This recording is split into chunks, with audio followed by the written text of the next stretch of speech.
Community radio सिर्फ मनोरंजन नहीं बल्कि कई सारी ज्ञान की चीज़ें भी हम सबके बीच पहुंचाती है। तो हम यही जानेंगे राजेश जी से और माधुरी जी से। माधुरी जी टाइम्स ऑफ इंडिया में लंबे समय तक उन्होंने काम किया है और मास कम्युनिकेशन ये पढ़ाती रही, पटना यूनिवर्सिटी में भी है और आर्यभट्ट में।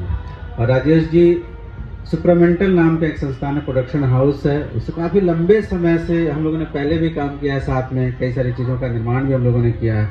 तो इनका लंबा अनुभव उसका रहा है।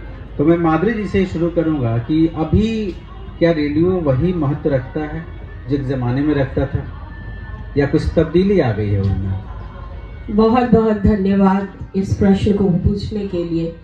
मैं आपसे ये बताना ज़रूर चाहूँगी कि मैं जब स्टूडेंट से भी अपनी पहली बार मुखातिब हुई तो उन्होंने मुझसे कहा, मैम रेडियो कौन सुनता है, ये कौन सा सुनने का विषय है। अब तो लोग दूरदर्शन देखते हैं, सोशल मीडिया देखते हैं, टेलीविज़न चैनल्स देखते हैं।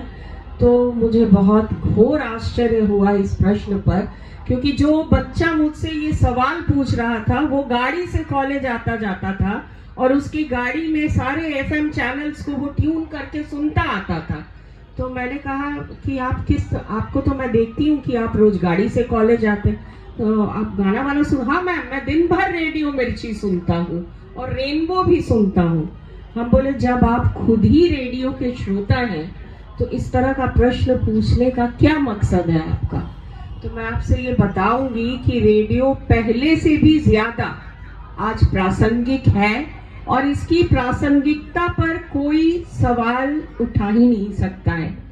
जिस तरह से सूर्य पूरब से निकलते हैं पश्चिम में अस्त होता है, उसी तरह रेडियो की जो प्रासंगिकता है, महत्व, जो उसका महत्व है एक कम्युनिकेशन के मोड के रूप में, वो कभी भी समाप्त नहीं होगा, कभी भी खत्म नहीं होगा।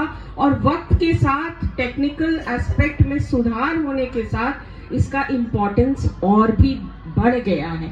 जन जन तक ये बहुत सुलभ हो गया। अगर ऐसा नहीं होता तो हमारे देश के प्रधानमंत्री नरेंद्र मोदी जी अपने मन की बात लेकर जनता के बीच नहीं आते। इनफैक्ट एक अखबार ने, मैं नाम नहीं लूंगी इस अखबार का, उसने मोदी जी के मन की बात के कई एपिसोड्स जब प्रसारित हो चुके थे, उन लोगों ने छापा कि रेडियो की दबती आवाज को हमारे प्रधानमंत्री ने आज उभार दिया है।